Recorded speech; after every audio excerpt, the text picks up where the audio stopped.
warahmatullahi wabarakatuh. Anak kakak suka minum kopi, minumnya selalu di angkringan. Di sini saya akan presentasi perhatian dari kalian yang saya inginkan. Telah kita ketahui bersama bahwa pada akhir tahun 2019 di berbagai negara dan pada bulan Februari 2020 di Indonesia telah dikejutkan oleh wabah yang spektakuler, yaitu virus corona. Virus ini pertama kali muncul di Wuhan, Cina dan menyebar dengan begitu cepatnya di berbagai negara, sehingga WHO menetapkannya sebagai pandemi dunia. Pandemi ini sangat berakibat pada kewirausahaan, di mana ketika sumber keuangan mengering, lebih dari 40% perusahaan baru harus jatuh ke dalam apa yang disebut zona merah, dengan hanya uang tunai untuk mempertahankan operasional dari 3 bulan. World Economic Forum melaporkan bahwa dari awal krisis, lebih dari 70% perusahaan rintisan harus mengakhiri kontrak karyawan agar perusahaannya tidak tenggelam. Untuk menangani masalah ini, pemerintah Indonesia telah melakukan program pemulihan ekonomi nasional. Beberapa program yang telah dilakukan yaitu intensif pajak, restrukturisasi kredit, dan relaksasi. Selain dari pemerintah, startup penyedia solusi, Human Resource Informasi System Gajian juga mengeluarkan program gotong royong gajian. Untuk kebijakan intensif pajak, kebijakan ini dalam jangka panjang dapat menyebabkan turunnya tabungan nasional. Jika tabungan nasional turun, maka dapat memicu naiknya tingkat suku bunga. Naiknya tingkat suku bunga dapat mengakibatkan turunnya investasi yang akan berdampak pada menurunnya kesejahteraan ekonomi di Indonesia. Data di samping ini menunjukkan jumlah permohonan intensif pajak di Indonesia. Jumlah ini masih termasuk minim karena masih banyak UMKM yang belum memanfaatkan kebijakan ini. Untuk kebijakan restrukturisasi kredit, kebijakan ini hanya akan membuat nasabah membayar lebih mahal jika bank tidak menurunkan bunga pada waktu perjanjian restrukturisasi kredit. Oleh karena itu, berdasarkan permasalahan ini, saya, Nadilatul Husna, menawarkan suatu inovasi, yaitu ditabrak tar, digitalisasi, pembaruan produk, penerapan protokol kesehatan, dan berkolaborasi. Inovasi ini terdiri dari 4 strategi yang diharapkan dapat membantu para pemilik usaha untuk dapat meningkatkan omsetnya di tengah pandemi COVID-19 ini. Inovasi ini dapat dilakukan di berbagai jenis usaha apapun. Saya akan menjelaskannya satu persatu. Yang pertama yaitu digitalisasi. Strategi ini dilakukan dengan mengubah model usaha. Strategi ini dianggap tepat karena dapat menjangkau seluruh masyarakat yang kini diimbau untuk berada di rumah saja. Contohnya adalah jual beli online.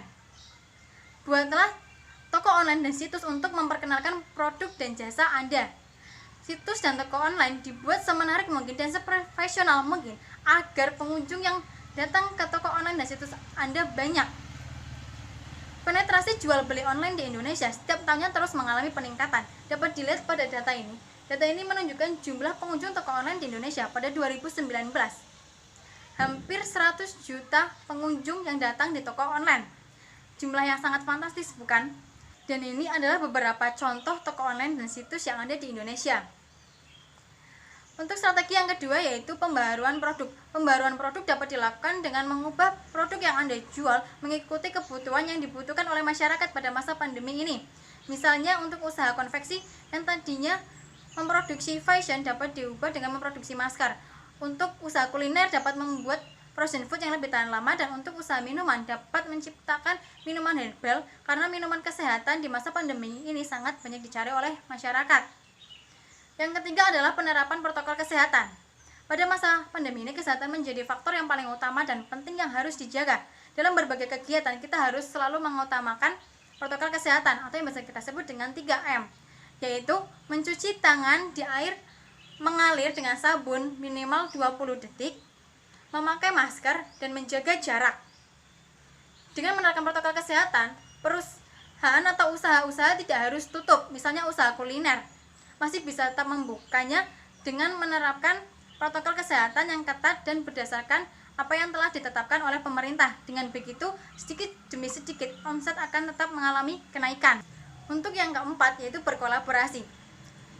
Dengan berkolaborasi, dua usaha bisa saling melengkapi kelemahan satu sama lain. Untuk berkolaborasi tidak harus dengan brand-brand ternama maupun besar.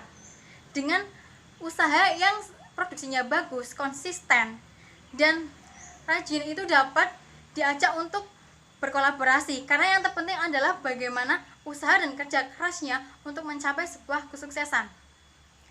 Kolaborasi ini ada banyak sekali contohnya.